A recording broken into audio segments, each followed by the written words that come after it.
Hello students, how are you. उम्मीद करता हूँ आप सब बहुत अच्छे होंगे। तो मैं हूँ राज और वेलकम करता हूँ आप सभी को मैं अपनी इस YouTube channel vision government exam पर।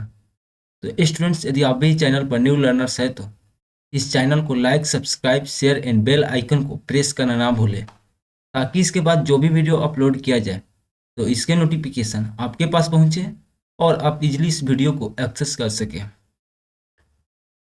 तो स्टूडेंट्स, इस सेशन को शुरुआत करने से पहले हम आपको यहाँ बतला देते हैं कि अभी हमारा फिलहाल एनसीईआरटी सीरीज चल रहा है, जिसमें हम क्लास 6 से लेकर 12 तक की सारे सब्जेक्ट को बेसिक टू एडवांस में कवर कर रहे हैं। और अभी हमारा क्लास 6 का एनसीईआरटी हिस्ट्री चल रहा है, और हिस्ट्री में भी हम लोगों का एंशियंट हिस्ट्री चल रहा है, जिसमें हम लोग एंशियंट हिस्ट्री को बेसिक टू एडवांस में कवर करेंगे। बेसिक टू एडवांस का मतलब यह हुआ कि सबसे पहले हम लोग अभी जो पढ़ रहे हैं एक क्लास 6 का एंशियंट हिस्ट्री है। इसके बाद में हम लोग इसके तुरंत समाप्त होने के बाद में हम लोग क्लास 12 का एंशियंट हिस्ट्री का बुक पढ़ेंगे, और उसके बाद में इस सब का एडवांस पढ़ेंगे हम लोग। जो उमेश सिंह हेलो जो उमेश सिंह का बुक आता है, जो जो भी स्टूडेंट कॉम्पिटिटिव एग्जाम की तैयारी करते हैं तो उस बुक को प्रेफर करते हैं। तो हम लोग एक क्लास 6 का एनसीईआरटी का बुक एक ख़त्म होने के बाद में क्लास 12 को स्टार्ट करेंगे, और इसके बाद में इन दोनों का एडवांस हम लोग उमेश सिंह का बुक पढ़ेंगे। तो ये है, यानी हम लोग सारे सब्जेक्ट को एक बेसिक टू एडवांस में कवर करेंगे। तो इस तरह हम लोग पढ़ाई करेंगे। ऐसा नहीं कि एक क्लास 6 का अभी समाप्त हो गया तो कल दूसरा सब्जेक्ट की शुरुआत कर देंगे, ऐसा नहीं। हम लोग जो भी सब्जेक्ट को पढ़ेंगे उसको शुरुआत से लेकर अंत तक पढ़ेंगे एक बार में, तो अब दूसरे सब्जेक्ट की शुरुआत करेंगे। अभी हमारा एंशियंट अभी हमारा हिस्ट्री चल रहा है, और हिस्ट्री में एंशियंट हिस्ट्री चल रहा है। एंशियंट हिस्ट्री को बेसिक टू एडवांस में पढ़ने के बाद में हम लोग मिडाइवल को शुरू करेंगे, और मिडाइवल को समाप्त होने के बाद में हम लोग मॉडर्न हिस्ट्री को शुरू करेंगे, और मॉडर्न हिस्ट्री समाप्त होने के बाद में हम लोग ज्योग्राफी को स्टार्ट करेंगे, और ज्योग्राफी को भी ऐसे ही बेसिक टू एडवांस में कवर करेंगे। तो चलिए आज के सेशन को स्टार्ट करते हैं।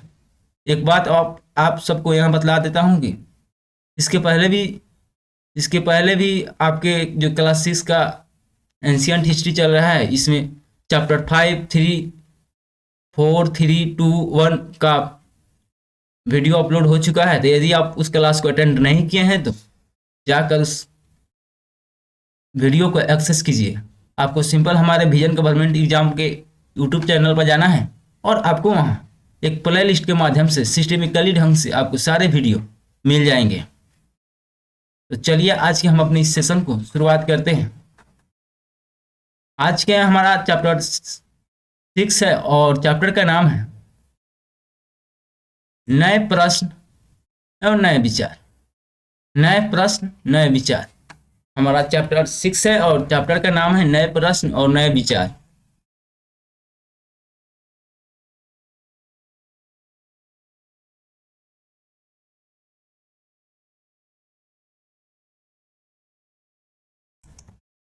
ये आप सबटाइटल देख रहे हैं, बुद्ध की कहानी।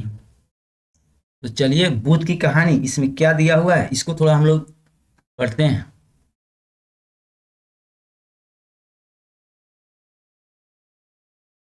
बौद्ध धर्म के संस्थापक सिद्धार्थ थे, जिन्हें हम लोग गौतम के नाम से भी जाने जिन्हें हम गौतम के नाम से जाना जाता है। उनका जन्म लगभग 2500 वर्ष पूर्व हुआ था। यह वह समय था जब लोगों के जीवन में तेजी से परिवर्तन हो रहे थे, जैसा कि तुमने अध्याय 5 में पढ़ा है। तो हम लोगों ने अभी इसके पहले वाले चैप्टर अध्याय 5 में हम लोगों ने पढ़ा कि जो आज से 3000 वर्ष पूर्व के समय में जो समय था, उस समय काफी परिवर्तनों का समय था। वहाँ काफी परिवर्तन हो रहा था, जैसे कि कृषि में कई सारे परिवर्तन आए, उस समय लगभग 3000 ईस्वी, यहाँ से 3000 वर्ष पूर्व लगभग लोगों ने जो पहले लकड़ी के फाल यूज करते थे तो वो फाल लोग छोड़ दिया और लोहे का फाल का प्रयोग करने लगे। और उसके बाद में एक और परिवर्तन हुआ कि पहले लोग जो धान उपजाते थे उसको लोग बीज के रूप में बोते थे और उसको छोड़ देते थे, यानी उसी तरह वो तैयार हो जाता था। लेकिन अब धान के बीज को बोकर और उसका एक छोटा सा पौधा तैयार कर फिर उसे रोपने लगे लोग। तो इससे हुआ यहाँ कि हमारे कृषि में काफ़ी वृद्धि हुआ, हमको काफ़ी आउटपुट मिला। तो इस तरह यहाँ मतलब काल जो था लगभग 2500 आज से 2500 वर्ष पूर्व एक काफ़ी परिवर्तनों का काल था। तो यही आपका एनसीईआरटी बुक दे रहा है कि बौद्ध धर्म के संस्थापक सिद्धार्थ थे और जिन्हें गौतम के नाम से भी जाना जाता था, और उनका जन्म लगभग 2500 वर्ष पूर्व हुआ था। और यह वह समय था जब लोगों के जीवन में काफ़ी तेजी से परिवर्तन हो रहे थे, जैसा कि तुमने अध्याय 5 में पढ़ा है। तो यही सब है। महाजन पद के कुछ राजा इस समय बहुत शक्तिशाली हो गए थे। तो हमने इसके पिछले वाले चैप्टर में पढ़े थे हम लोग कि जो महाजन पद के राजा थे वो काफ़ी शक्तिशाली हो गए थे। हजारों सालों के बाद फिर से नगर उभर रहे थे, गांवों के जीवन में भी बदलाव आ रहा था। बहुत से विचारक इन परिवर्तनों को समझने के प्रयास कर रहे थे, वे जीवन के सच्चे अर्थ को भी जानना चाह रहे थे। बुद्ध क्षत्रिय थे। हाँ, तो हम लोगों ने पिछले चैप्टर में भी ये कवर किए थे कि जो बुद्ध थे वे क्षत्रिय थे और ये शाक्य नामक एक छोटे से वंश से बिलोंग करते थे।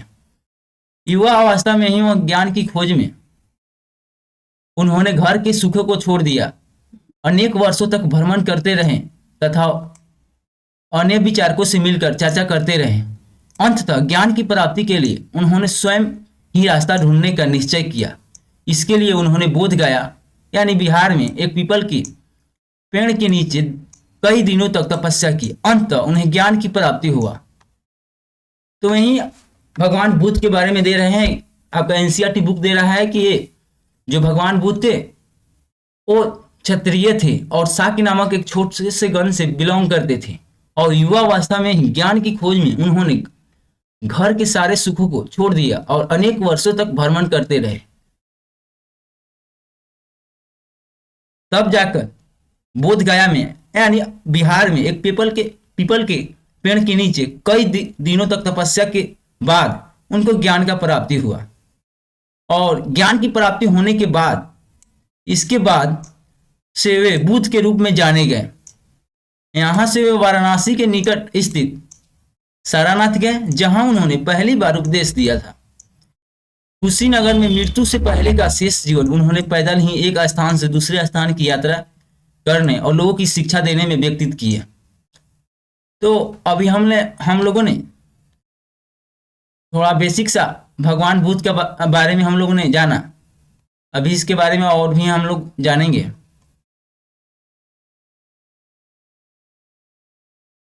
बुद्ध ने शिक्षा दी कि यह जीवन कष्टों से भरा हुआ है। भगवान बुद्ध ने जो शिक्षा दी है वही शिक्षा के बारे में इसमें बताया जा रहा है कि बुद्ध ने शिक्षा दी कि यह जीवन कष्टों से भरा हुआ है और ऐसा हमारी इच्छा और लालसाओं के कारण होता है।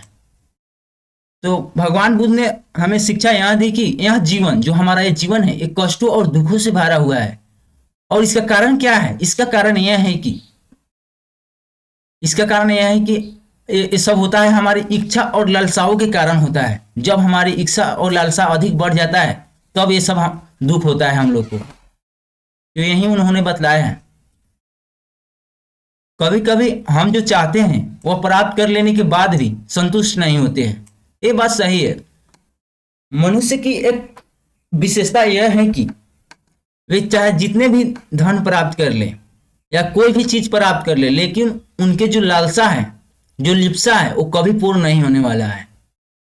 यानी कितने भी चीजों के प्राप्त होने के बाद भी वह यह चाहते हैं कि मुझे कुछ और भी मिल जाए, मुझे कुछ और भी मिल जाए। तो ये है कि यही आपके एनसीईआरटी बुक में दे रहा है कि कभी कभी हम जो चाहते हैं वो प्राप्त कर लेने के बाद भी संतुष्ट नहीं होते हैं एवं और अधिक वस्तुओं को पाने की चाह में लगे रहते हैं। बुद्ध ने इस लिप्सा को तीझा कहा। तो यही आपका एनसीईआरटी बुक दे रहा है कि जब हम अधिक कोई चीज कोई वस्तु को हम लोग चाहते हैं, उसे पा लेने के बाद भी और भी प्रयास करते हैं पाने की, तो उसे हम लोग लिप्सा बोलते हैं। ठीक है, और इस लिप्सा को तृष्णा कहा गया है। तो ये आप लोग याद रखिएगा, ये काफी इंपॉर्टेंट है और कई सारे कॉम्पिटिटिव एग्जाम में भी ये पूछा गया है। तो जहां भी आपको कोई इम्पोर्टेंट टॉपिक लगेगा वहां हम आप सभी को बतलाएंगे। बुद्ध ने शिक्षा दी कि आत्मसंयम अपनाकर ऐसी लालसा से मुक्ति पाया जा सकता है। तो बुद्ध ने यह भी शिक्षा दी है कि आत्मसंयम को अपनाकर हम ऐसी लालसा से मुक्ति पा सकते हैं। उन्होंने लोगों को दयालु होने तथा मनुष्यों के साथ साथ जानवरों को का भी आदर करने की शिक्षा दी है। तो जो भगवान बुद्ध ने शिक्षा दी, उन्होंने तो कहा कि मनुष्य के साथ साथ जानवरों का जीवन का भी आदर करना चाहिए। ऐसा नहीं कि हम लोग मनुष्य हों तो हमारे केवल जीवन का आदर होना चाहिए और जो जानवर है उनका नहीं। तो बतलाए हैं कि मनुष्य और जानवर दोनों का आदर होना चाहिए। वे मानते थे कि हमारे कर्मों के परिणाम चाहे वे अच्छे हो या बुरे, हमारे वर्तमान के जीवन के साथ साथ बाद के जीवन को भी प्रभावित करते हैं। बुद्ध ने अपनी शिक्षा सामान्य लोगों की प्राकृतिक भाषा में दी। अच्छा, प्राकृतिक भाषा से आप लोग को यहाँ याद होगा प्राकृत भाषा। तो ये प्राकृत भाषा क्या है? प्राकृत भाषा यह है कि जो उस समय आम लोग था वो प्राकृत भाषा ही जानते थे। ये प्राकृत भाषा ऐसा है जो सब लोग जानते थे प्राकृत भाषा। इसीलिए भगवान बुद्ध ने अपनी शिक्षा प्राकृत भाषा में दी थी ताकि सभी लोग यानी सभी जनता उन शिक्षा को समझ सके। इससे सामान्य लोग भी उनके संदेशों को समझ सके। तो अभी हमने आपको यहां बतलाया।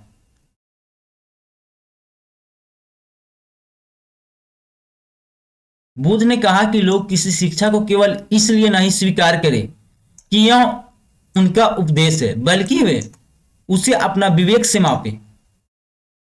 हाँ, भगवान बुद्ध ने यह बतलाया कि किसी शिक्षा को केवल इसलिए नहीं अपनाए कि यह उनका उपदेश है, बल्कि वे उसे अपने विवेक से नापे। यानी आप सोचे, आप समझे कि क्या सही है और क्या गलत है।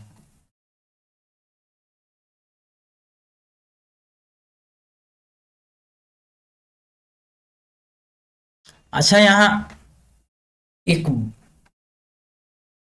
भगवान बुद्ध और एक बच्चे के साथ एक कहानी दिया गया है जो कि काफी, हमने जब बुक को हम लोग कई बार रीडिंग किए हैं तो हमने पढ़ा है, तो काफी अच्छा लगा। तो आज हम लोग इसे कवर करेंगे।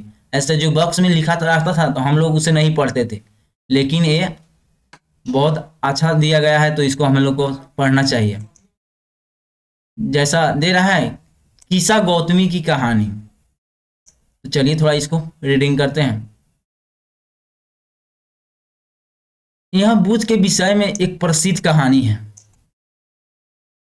एक समय की बात है, कीसा गौतमी नामक एक स्त्री का पुत्र मर गया।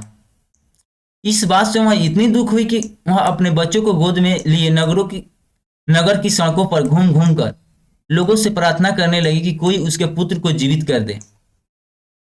एक भाला व्यक्ति उसे बुद्ध के पास जाने को बोला।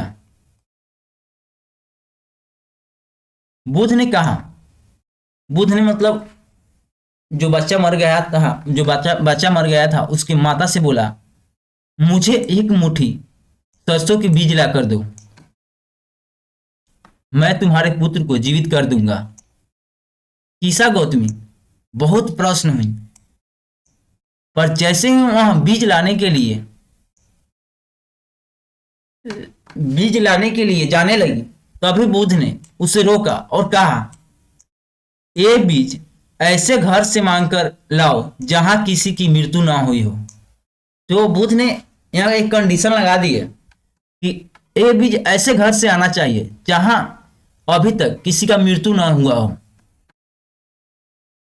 कीसा गौतमी एक दरवाजे से दूसरे दरवाजे गई, लेकिन वहां जहां भी गई उसने पाया कि हर घर में किसी न किसी की मृत्यु हुई हो। किसी का पिता तो किसी की माता, किसी की बहन तो किसी की भाई, किसी की पत्नी तो किसी की पति, किसी के बच्चे, किसी बच्चे, चाचा चाची, दादा दादी, यानी हर घर में मृत्यु हो ही थी। तो इसे तब बाद में भगवान बुद्ध ने उसे यह बतलाया कि ये तो एक तो सृष्टि का देन है कि हम आए हैं तो हमें जाना ही पड़ेगा, और ये सबके लिए है, ये नहीं कि तुम्हारे लिए है। तो यही इस कहानी के माध्यम से हमें यहाँ शिक्षा मिलती है कि हेलो, चलिए हम आगे देखते हैं। जैसे आप लोग सब टाइटल देख रहे हैं, उपनिषद, उपनिषद के बारे में हम लोग पढ़ेंगे।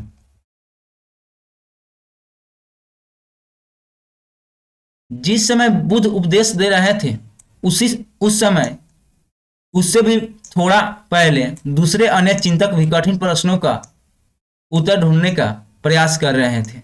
उनमें से कुछ मृत्यु के बाद के जीवन के बारे में जानना चाहते थे, जबकि अन्य योगों की उपयोगिता के बारे में जानने की उत्सुक थे। हाँ, जिस समय बुद्ध उपदेश दे रहे थे उस समय से भी थोड़ा पहले दूसरे अन्य चिंतक भी कठिन प्रश्नों का उत्तर ढूंढने का प्रयास कर रहे थे। उनमें से कुछ मृत्यु के बाद के जीवन को जानना चाहते थे, और कुछ लोग थे जो योगों की उपयोगिता के बारे में जानने का प्रयास कर रहे थे कि योग की उपयोगिता क्या होती है। तो यहाँ थे, इनमें से अधिकांश चिंतकों का यह मानना था कि इस विश्व में कुछ ऐसा है जो अस्थायी है और जो मृत्यु के बाद भी बचा रहता है।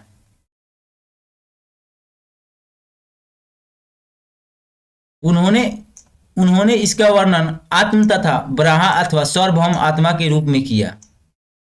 वे मानते थे कि अंततः आत्मा तथा ब्रह्म एक ही है। ऐसे कई विचारों का संकलन उपनिषदों में हुआ है। उपनिषद उत्तर वैदिक ग्रंथों का हिस्सा था। उपनिषद का शाब्दिक अर्थ है गुरु के समीप बैठना। तो ये एग्जाम के पॉइंट ऑफ व्यू से काफी इंपॉर्टेंट है। कई सारे कॉम्पिटिटिव एग्जाम में पूछा भी गया है कि उपनिषद का शाब्दिक अर्थ क्या है। तो ये आपको याद होना चाहिए कि उपनिषद का शाब्दिक अर्थ होता है गुरु के समीप बैठना। इन ग्रंथों में अध्यापकों और विद्यार्थियों के बीच बातचीत का संकलन किया गया है। प्रायः ये विचार और सामान्य वार्तालाप के रूप में प्रस्तुत किए जाते थे।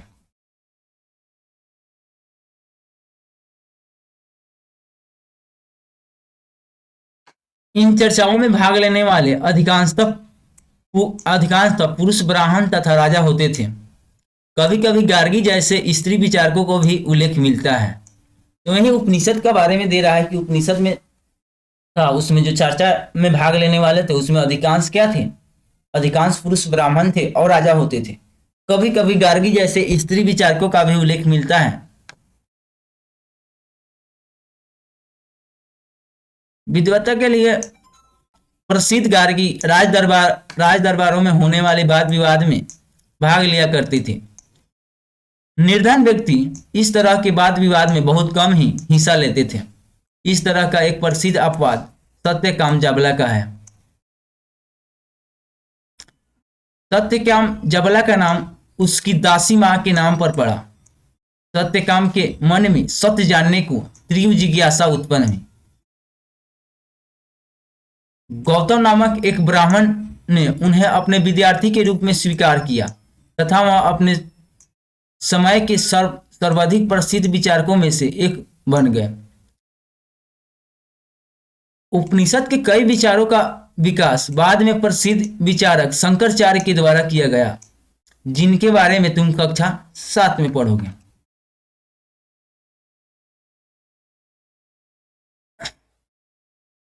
अब आप लोग ये सब टाइटल देख रहे हैं जैन धर्म। तो जैन धर्म के बारे में हम लोग थोड़ा पढ़ते हैं। अभी हम लोगों ने जो पढ़ा वो बौद्ध धर्म के बारे में पढ़ा।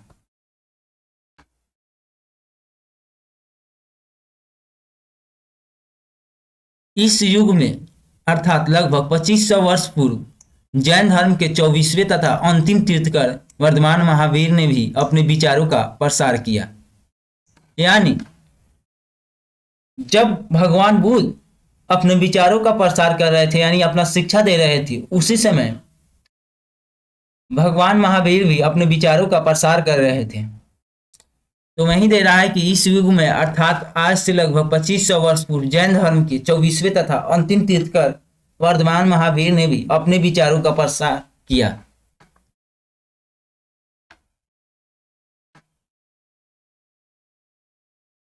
वह वजी संघ के लिच्छवी कुल के एक क्षत्रिय राजकुमार थे। तो हमने अभी ऊपर पढ़ा कि जो भगवान बुद्ध थे वो भी एक क्षत्रिय राजकुमार थे, यानी क्षत्रिय कुल के थे, और ये महावीर भगवान महावीर भी है, यह भी क्षत्रिय कुल के हैं,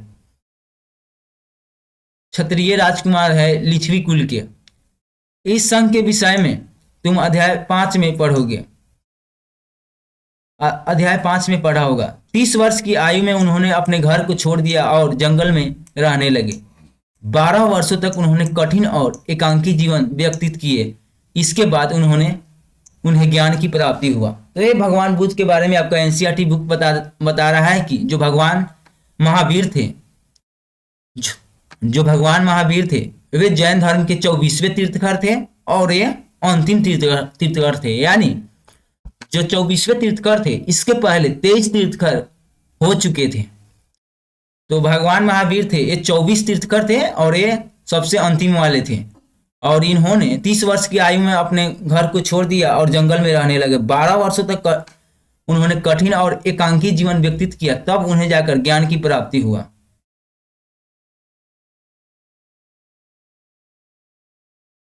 उनकी शिक्षा सरल थी, उनकी जो शिक्षा थी वो सरल थी। सत्य जानने की इच्छा रखने वाले प्रत्येक स्त्री और पुरुष को अपना घर छोड़ देना चाहिए। तो भगवान महावीर कहते थे कि सत्य जानने की इच्छा रखने वाले हर एक स्त्री और पुरुष को अपना घर छोड़ देना चाहिए। उन्हें अहिंसा के नियमों को कड़ाई से पालन करना चाहिए। और उन्होंने यह भी बात बताया कि अहिंसा का नियम को कड़ाई से पालन करना चाहिए, अर्थात किसी भी जीव को ना तो कष्ट देना चाहिए और ना ही उसकी हत्या करना चाहिए। महावीर का कहना था कि सभी जीव जीना चाहते थे। जो संसार में सभी जीव है, वो सभी जीव जीना चाहते थे। सभी के लिए जीवन प्रिय है, चाहे जो भी हो, छोटी से छोटी कीटाणु क्यों ना भी हो, सभी के लिए जीवन प्रिय है। महावीर ने अपनी शिक्षा प्रकृति में दी। तो हमने भगवान बुद्ध के भी बारे में पढ़ा कि उन्होंने भी अपनी शिक्षा प्रकृति में दी, क्योंकि जो प्रकृत भाषा था ये आम लोगों के लिए ही था, और ये इसलिए प्रकृत भाषा में दिए कि सभी लोग समझ सकें। यही कारण है कि साधारण जन भी उनके तथा उनके अनुयायियों की शिक्षाओं को समझ सके। देश के अलग अलग हिस्सों में प्रकृति के अलग अलग रूप प्रचलित थे। प्रचलन क्षेत्र के आधार पर ही उनके अलग अलग नाम थे। जैसे मगध में बोली जाने वाली प्रकृति मगधी कहलाती थी। तो हम लोगों ने यह पढ़ा कि जो प्राकृतिक भाषा है इसके भी कई प्रकार थी। जैसे मगध में बोली जाने वाली भाषा मगधी कहलाती थी। जैन नाम से जाने गए महावीर के अनुयायियों को भोजन के लिए भिक्षा मांगकर सादा जीवन बिताना होता था। तो यानी जो जैन नाम से जाने वाला जो महावीर के अनुयायी थे, उनको अपने भोजन के लिए भिक्षा मांगना पड़ता था और भिक्षा मांगकर एक सादा जीवन व्यतीत करना पड़ता था। उन्हें पूरी तरह से ईमानदार होना पड़ता था तथा चोरी न करने की उन्हें सख्त हिदायत दी जाती थी। यानी चोरी पर काफी ध्यान दिया जाता था, यानी चोरी बिल्कुल नहीं करना था। उन्हें ब्रह्मचर्य का पालन करना होता था। पुरुषों को वस्त्रों सहित सब कुछ त्याग देना पड़ता था।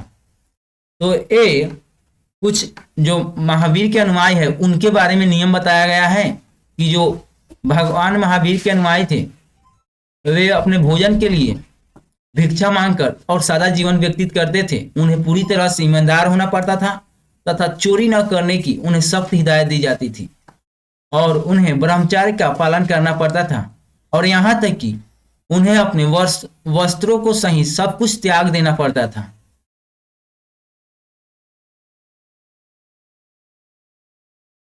अधिकांश व्यक्तियों के लिए ऐसे कड़े नियमों का पालन करना बहुत कठिन था। फिर भी हजारों व्यक्तियों ने इस नई जीवन शैली को जानने और सीखने के लिए अपने घरों को छोड़ दिया।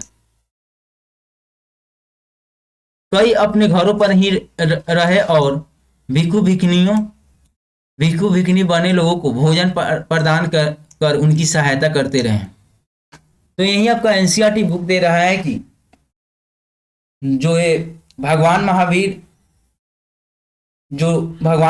के जो नियम कानून थे, जो उनके अनुयायियों के लिए नियम कानून थे, वे काफी कड़े थे। यानी अभी हम लोगों ने ऊपर पढ़ा कि नियम कानून यह था कि एक सादा जीवन व्यतीत करना पड़ता था, उसके बाद में भोजन के लिए भिक्षा मांगना पड़ता था, तो ये एक सादा जीवन हुआ ना। और उसके बाद में घर में नहीं आपको रहना पड़ता था, घर से बाहर निकलना पड़ता था। तो ये था नियम। तो यही दे रहा है कि अधिकांश व्यक्ति के लिए ऐसे कड़े नियम का पालन करना बहुत कठिन था। फिर भी हजारों व्यक्तियों ने ऐसे जीवन शैली को जानने और सीखने के लिए अपने घरों को छोड़ दिया और कई अपने घरों पर ही रहकर जो भिक्षु और भिक्षुनी थे उनको भोजन प्रदान करने लगे, यानी उन्हें भिक्षा देने लगे। मुख्यतः व्यापारियों ने जैन धर्म का समर्थन किया। जो व्यापारी थे वे जैन धर्म का समर्थन किए। किसानों के लिए इन नियमों का पालन करना अत्यंत कठिन था। अब आप लोग यहाँ बतलाइए कि किसान के लिए इन नियमों का पालन करना क्यों कठिन था। कठिन इसलिए था क्योंकि इस नियम में यह बतलाया गया था कि किसी भी जीव को हत्या नहीं करना चाहिए। और यहाँ तो किसान सारा हत्या करता है क्योंकि वो अपने खेतों में कई सारे कीटनाशक का प्रयोग करता है। और भगवान महावीर ने यह बतलाया था कि मनुष्य ही नहीं, सारे जीवों को अपने जीवन प्यारी होता है। तो यह बतलाया था कि मनुष्य और जानवरों को भी रक्षा करना चाहिए। ऐसा नहीं है कि मनुष्य है तो उसमें फीलिंग्स होता है और जो जानवर या पक्षी या जो भी होते हैं उन्हें जीने का मन नहीं करता। सबको अपना जीवन जीने का मन करता है, किसी को मरने का मन नहीं करता। तो यही भगवान महावीर ने बतलाया थे। तो यही आपका बुक दे रहा है कि किसानों के लिए इन नियमों का पालन करना अत्यंत कठिन था क्योंकि फसल की रक्षा के लिए उन्हें कीड़े मकोड़ों को मारना पड़ता था। तो अभी हमने आपको बतलाया कि फसलों की रक्षा के लिए उन्हें कीड़े मकोड़ों को मारना पड़ता था। बाद की सदियों में जैन धर्म उत्तर भारत के कई हिस्सों के साथ साथ गुजरात, तमिलनाडु, कर्नाटक में भी फैल गया। महावीर तथा उनके अनुयायियों की शिक्षाएं कई शताब्दियों तक मौखिक रूप से ही रही। वर्तमान रूप में उपलब्ध जैन धर्म की शिक्षाएं लगभग 1500 वर्ष पूर्व गुजरात में बल्बी नामक स्थान पर लिखी गई थी।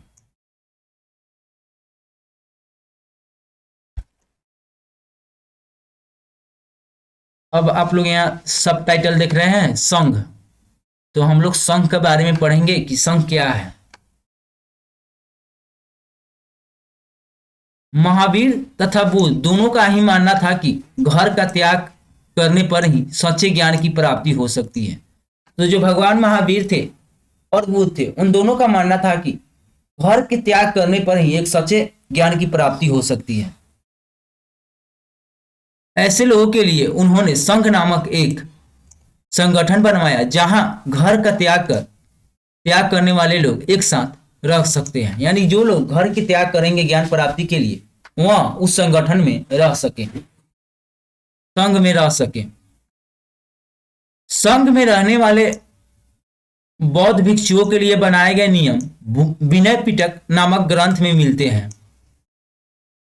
तो जो बौद्ध भिक्षुओं के लिए संघ के नियम बनाए गए थे वो एक विनय पिटक नामक ग्रंथ में मिलते हैं। तो ये आपको याद रखना पड़ेगा। जो भिक्षुओं के लिए बनाए गए नियम थे वो विनय पिटक नामक ग्रंथ में मिलते हैं। ये काफी इंपॉर्टेंट है एग्जाम के पॉइंट ऑफ व्यू से, तो ये आपको याद रखना चाहिए। विनय पिटक से हमें पता चलता है कि संघ में पुरुषों और स्त्रियों को रहने की अलग अलग व्यवस्था थी। यानी जो संघ था उसमें पुरुष और स्त्री को अलग अलग रहने की व्यवस्था थी। सभी व्यक्ति संघ में प्रवेश ले सकते थे। हालांकि संघ में प्रवेश के लिए बच्चों को अपने माता पिता से, दासों को अपने स्वामियों से, राजा के यहाँ काम करने वाले लोगों को राजा से तथा कर्जदारों को अपने देनदारों से अनुमति लेनी होती थी, और एक स्त्री के लिए अपने पति से अनुमति लेनी पड़ती थी। तो यही आपका एनसीईआरटी बुक दे रहा है कि जो विनय पिटक नामक एक ग्रंथ है, उस विनय पिटक नामक ग्रंथ में भिक्षुओं के बनाए गए नियम का पता चल रहा है क्या। तो इसमें नियम के बारे में यह बतलाया गया है कि संघ जो संघ बनाया गया था उसमें कौन कौन लोग प्रवेश ले सकता था। तो प्रवेश वो लोग ले सकते थे, और प्रवेश के लिए क्या करना पड़ता था कि जो बचा था उनको अपने माता पिता से अनुमति लेनी पड़ती थी कि माँ मुझे संघ में प्रवेश करना है, हमें वहां पे रहना है। और एक दास को अपने स्वामी से लेनी पड़ती थी अनुमति, एक राजा के यहाँ काम करने वाले लोगों को राजा से अनुमति लेनी पड़ती थी, और एक कर्जदार को अपने देनदारों से अनुमति लेनी पड़ती थी, और एक स्त्री को अपने पति से अनुमति लेनी पड़ती थी। तब इस तरह से जाकर लोग संघ में प्रवेश लेते थे।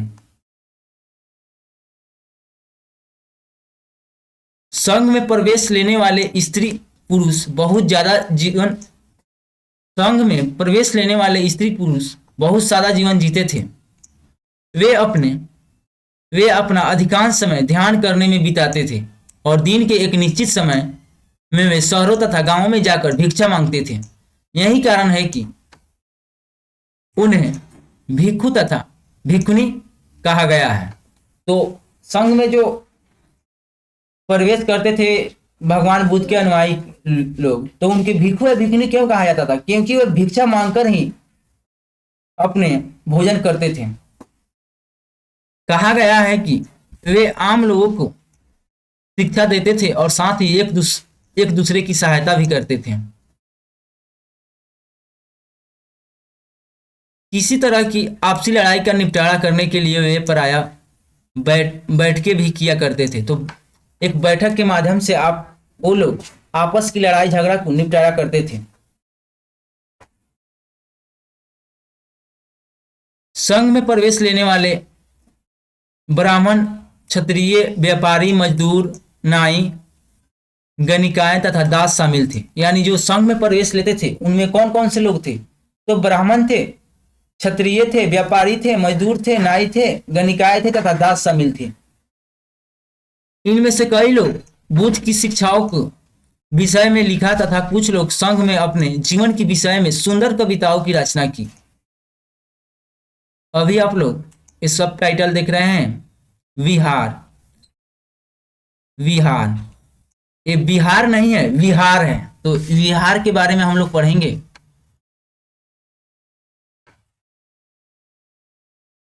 जैन तथा बौद्ध भिक्षु पूरे साल एक स्थान से दूसरे स्थान घुमा करते थे और उपदेश देते थे। केवल वर्षा ऋतु में जब यात्रा करना कठिन हो जाता था तो वे एक स्थान पर ही निवास करते थे, और ऐसे समय में वे अपने अनुयायियों द्वारा उद्यानों में बनवाए गए अस्थायी निवासों में अथवा पहाड़ी क्षेत्रों की प्राकृतिक गुफाओं में रहते थे। जैसे जैसे समय बीतता गया, भिक्षु भिक्षुणियों ने स्वयं तथा उनके समर्थकों ने अधिक अस्थायी शरण स्थलों की आवश्यकता का अनुभव किया। तब कई शरण स्थल बनाए गए जिन्हें विहार कहा गया है। आरंभिक विहार लकड़ी के बनाए गए, तब बाद में उनका निर्माण में ईंटों का प्रयोग होने लगा। पश्चिम भारत में विशेषकर कुछ विहार पहाड़ियों को खोदकर बनाया गया है। तो अभी आप लोग इस चित्र में यहाँ देख रहे हैं कि जो ये विहार का निर्माण किया गया है, एक पहाड़ को खोदकर निर्माण किया गया है। तो यही आपका एनसीईआरटी बुक दे रहा है कि कई सारे जो विहार बनाए गए थे वे एक पहाड़ों को खोदकर बनाए गए थे और कई विहार लकड़ी के बनाए गए थे।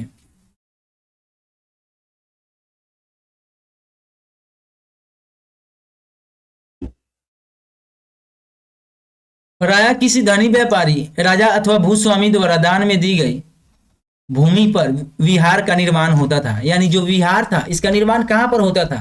तो अधिकांशतः किसी धनी व्यापारी या राजा अथवा भूस्वामी द्वारा दान में दी गई भूमि पर विहार का निर्माण होता था।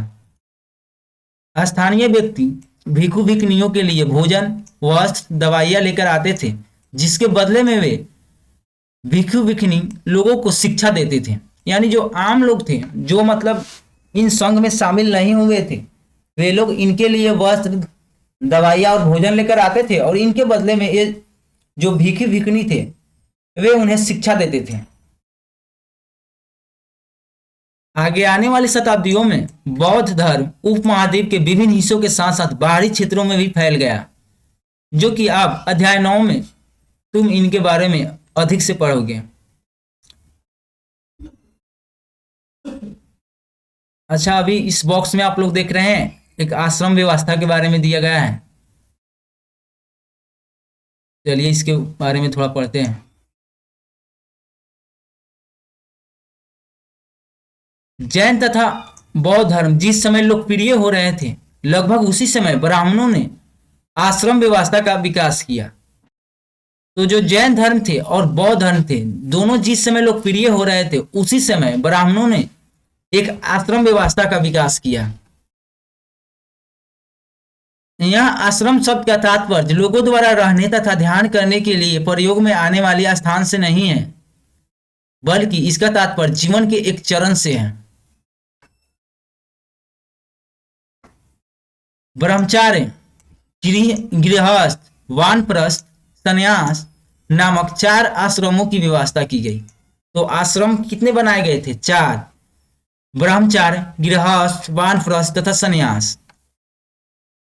ब्रह्मचार्य के अंतर्गत ब्राह्मण, क्षत्रिय तथा वैश्य से यह अपेक्षा की जाती थी कि इस चरण के दौरान वे सादा जीवन बिताकर वेदों का अध्ययन करेंगे। यानी जो ये ब्रह्मचार्य थे, मतलब 4 प्रकार के आश्रमों की व्यवस्था किया गया था। तो फर्स्ट था ब्रह्मचार्य।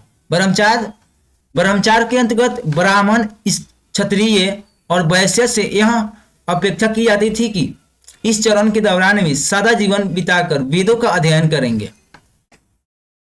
और दूसरा था गृहस्थ आश्रम। गृहस्थ आश्रम के अंतर्गत उन्हें विवाह कर एक गृहस्थ के रूप में रहना होता था। तो गृहस्थ आश्रम में क्या करना पड़ता था? विवाह कर कर एक गृहस्थ के रूप में रहना पड़ता था। और तीसरा था वानप्रस्थ। वानप्रस्थ के अंतर्गत उन्हें जंगलों में रहकर साधना करनी पड़ती थी। तो जो तीसरा था वो था वानप्रस्थ। वानप्रस्थ आश्रम में क्या करना पड़ता था? जंगल में रहकर साधना करना पड़ता था। अंततः उन्हें सब कुछ त्याग कर एक सन्यासी बन जाना था। आश्रम व्यवस्था ने लोगों को अपने जीवन की कुछ हिस्सा ध्यान में लगाए रखने पर बल दिया। प्रायः स्त्रियों